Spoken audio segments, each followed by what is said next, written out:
Hello, my name is mister वाव और आज मैं आपको एक ज़ालिम बादशाह की कहानी सुनाने जा रहा हूँ जिसका नाम किंग हामून है।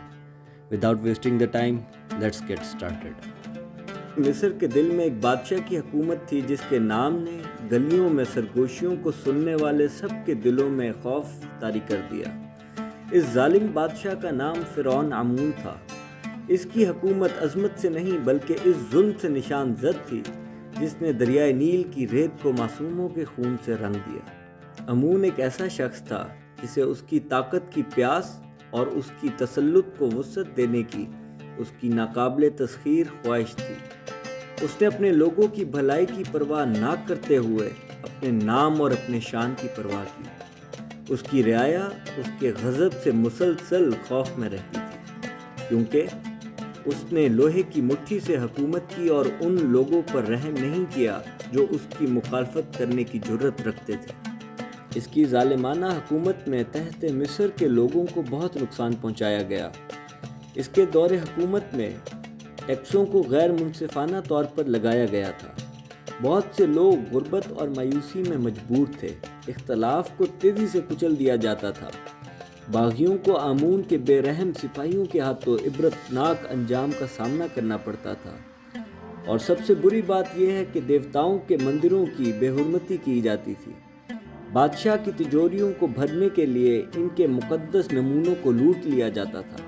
लेकिन उसके दौरे हुकूमत के अंधेरों के दरमियान कैंप नामी नौजवान मुसन्निफ की शक्ल में उम्मीद की एक किरण पैदा हुई।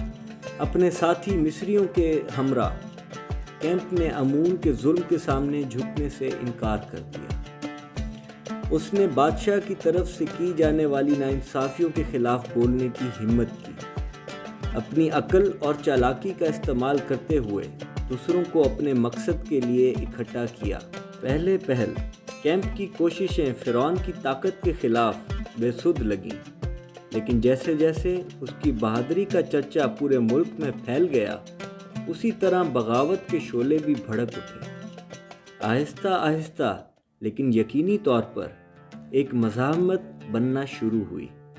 उसके तमाम शोबाए ज़िंदगी से ताल्लुक़ रखने वाले अफराद जाबिर हुकूमत का तख्ता उलटने के अज़म में मुत्तहिद हो गए। जैसे जैसे इख्तलाफ़ राय की आवाज़ें बुलंद होती गईं, फ़िरौन आमून तमाम बेहिसी की हदों को पार करता चला गया। उसने अपने सिपाहियों को हुक्म दिया कि बागियों को जड़ से उखाड़ फेंकें और उन्हें लोहे की मुट्ठी में जकड़ कर कुचल डालें। लेकिन वो जितनी भी कोशिशें कर सकता था, करने के बावजूद भी वो इस बगावत की चिंगारी को नहीं बुझा सका जो कि उसके लोगों के दिलों में भड़क चुकी थी। आखिर में ये उसकी फ़ौजों की ताकत और ना ही उसके महलात की शान व शौकत थी जो अमून के ज़वाल की बाइस बनी, बल्कि उन लोगों की हिम्मत थी जिन्होंने उसे उल्टाने की हिम्मत की। अपने एतक़ादात की ताकत से उन्होंने ज़ालिम बादशाह को उसके तख्त से गिराया और उसे तारीख़ में फरामोश करने के लिए सहरा में फेंक दिया। और इस तरह फ़िरौन आमून की कहानी गैर मुंज़िम ताकत के ख़तरात और जबर के मुकाबले में इंसानी रूह की लचक की एक एहतियाती या दहानी का काम करती है।